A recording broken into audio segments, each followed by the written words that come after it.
This afternoon we'll be looking at 5 aspects of records management for Arizona's public bodies, although most of these really would apply to any type of public body. The first thing we're going to look at is the Arizona Revised Statutes and Records Management, then the intersection of social media and records management, next retention requirements for social media records, then social media policy, points, and matrix, and then finally, when do you need something more to help you manage your social media records? I'd like to let you all know that I'm really honored to be part of this webinar, but my participation today should not be seen as an endorsement of any specific social media software system or solution. I'm excited to share both my passion and knowledge about records management, and I believe this webinar is a great opportunity to share with those of you that are familiar with social media but may not be as familiar with records management and vice versa. In Arizona, everything that public bodies are required to do when it comes to records management is governed by the Arizona Revised Statutes. You can see the 2 main titles up there. Title 41, Article 151, Sections 14 and 19 serve as Arizona's records management statutes. And then Title 39, Section 101 to 128 serves as Arizona's equivalent of the Freedom of Information Act, or FOIA. I'd like to start with a basic definition of records. It's about 150 words long in the statute.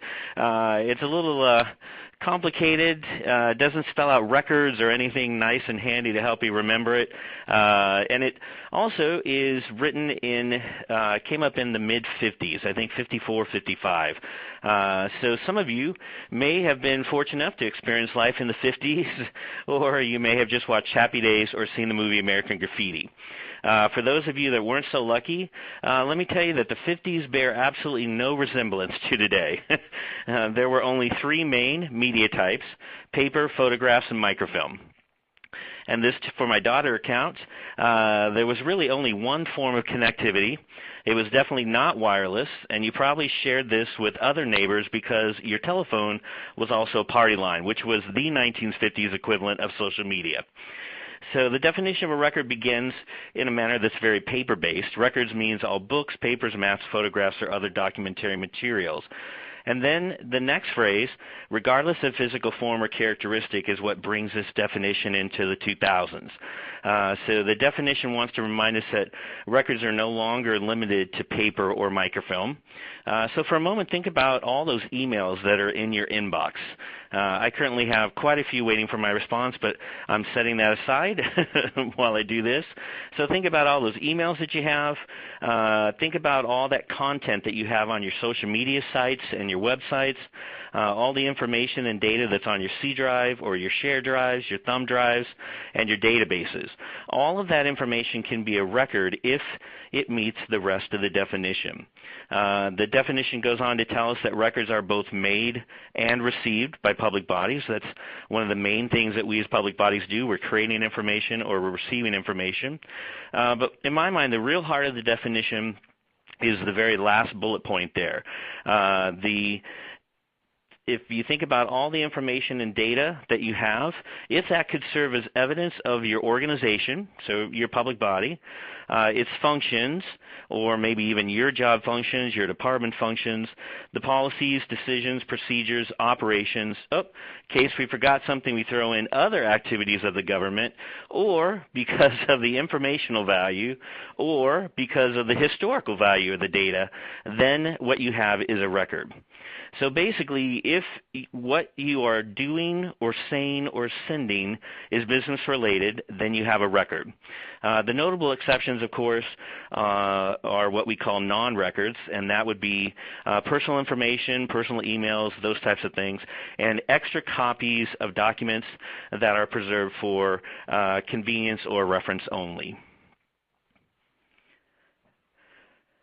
The Arizona Revised Statutes in Section 14, they require that all public bodies in Arizona establish and maintain an active, continuing program for the economical and efficient management of the public records of the agency. I believe that there are some really great benefits to having a good records management program. One of the most important, especially these days, is financial. which we experience in terms of floor and server space savings as well as staff and time savings. The other important benefit of a good records management program is risk management related. You make sure that you always have the information you need when you need it, which provides for compliance. You don't keep what you don't need, which of course will lessen the risk posed by information. And then finally, you save valuable staff time because you don't need to provide extra information in response to a public records request, audit, litigation, or investigation, or providing for redaction for those information. When we think about who's managing all of that stuff, I kind of want to move into the next couple slides where I'm talking specifically about the RM of social media. And here are some questions that your public body needs to discuss internally. The first one there is, what is the difference between data and records? From a statutory point of view, there really isn't one, since the definition for records that we just looked at includes the phrase regardless of physical form or characteristic.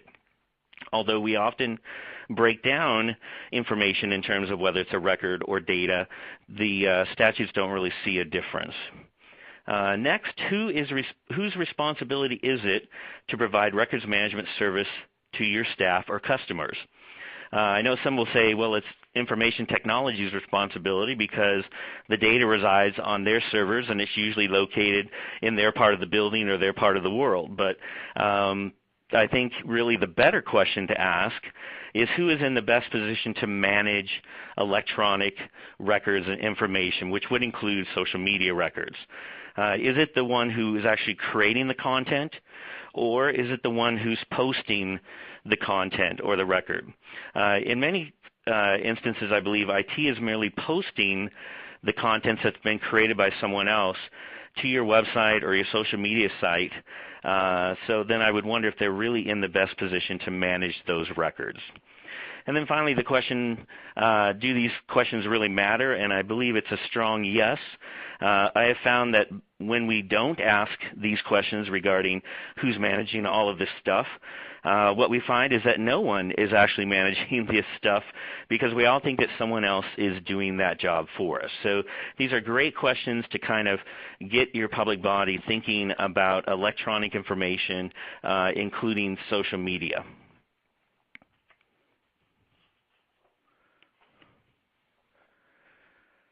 Okay, looks like the screen froze a little bit. Let me try this one more time here. There we go. So I apologize for that. So when it comes to social media, or actually any electronic communications for that matter, you should be asking several questions related to the content that you're posting or receiving. The first question you should ask is the content a copy, or is the content unique information? Remember when we looked at the definition of what a record was, that copies of information are not records per the definition of a record. So that's why we need to know, is that content unique or is it a copy? Next, if the content is unique, we need to ask, is that content being retained and managed somewhere other than your social media site? If it isn't being managed in-house, then you really need to make sure that you're managing the content where it's located. And then finally, the challenges, in my mind, with the intersection of records management and social media, they kind of lie with these last two bullet points. The Arizona Revised Statutes, number 1, require that public bodies control and manage their records during the entire life cycle or retention period of the information. Number 2, social media sites really provide no tools to help manage your records on their sites. So in my mind, the real question becomes, how is records management even possible for social media records? And I, like Morgan, have a positive view on that, so let's look at that in a little more detail. The beginning point of managing social media records lies with how you answer the next two questions. First, how do we determine if social media content is a record? And if it is a record, then the next question we would want to ask is how long do we need to retain or keep social media records? The answer to the first question really is based on the content. Is the content of that social media post or that social media communication, is the content business related? If the answer is yes, then what you have is a social media record that will need to be managed. And then when you think about the fact that social media communication is a record, we need to then think about what the subject matter of that social media content is. What is the subject matter? Because the subject matter will help you then determine how long you need to keep your social media records. And then kind of highlighted right there on the page, the most important thing to take away is that social media records are managed by content and not by the format themselves. And then I've provided a link to our general retention schedule that deals with public information and marketing records. That schedule really contains all of the record series that are essentially created or received during the social media process. So in looking at that schedule, what I wanted to do is I just kind of summarized the retention schedule. And by the way, a retention schedule is nothing more than a timetable that details the related types of information that are a record, and then how long those records need to be kept or retained. So in looking then at that timetable for social media records, we really have three main retention periods, or three main periods of time in which the records need to be kept. For social media records, the first one there is after the reference value is served. So that one's kind of wide open. It's left up to you as a public body to determine what's the value of that information, how long do I really need to keep that information, at what point has the value been served. And the record types that apply to that particular reference value retention period would be graphic art, whether it be developed for temporary or minor projects, or whether it be a draft version of graphic arts. The second retention period there, 2 years after the calendar year created or received. This really covers most of the records management content in my mind. So this retention period, 2 years after the calendar year that the content was created or received, covers the following different types of content subjects. It covers advertising and outreach records, broadcast logs, photographs, press releases, public event records, which include calendars, public service announcements, and speeches. And then finally, a much more rare retention period would be permanent, which is specifically for historical records. This retention period covers graphic art, which would be in its final version, which is then used for major representations of the public body or the public body services, or for any social media records that have enduring or historical value.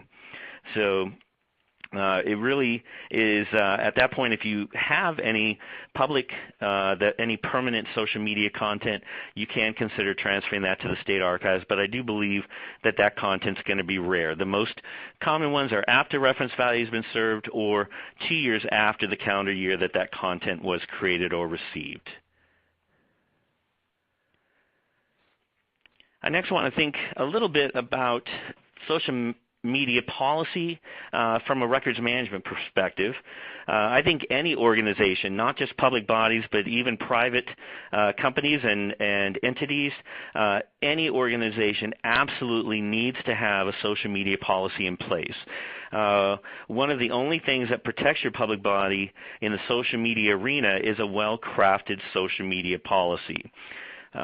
So what I have what follows then are some subjects that you really should include in your policy.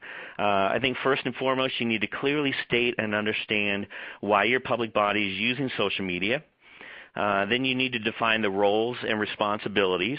I think one of the big ones is what we would call the social media gatekeeper. They're the ones that really manage or track access to social media sites. They're probably either managing and tracking even the content that goes on those sites. I think another important role is the social media content developer. So those two responsibilities and roles, I think, at least need to be very clearly defined and designated.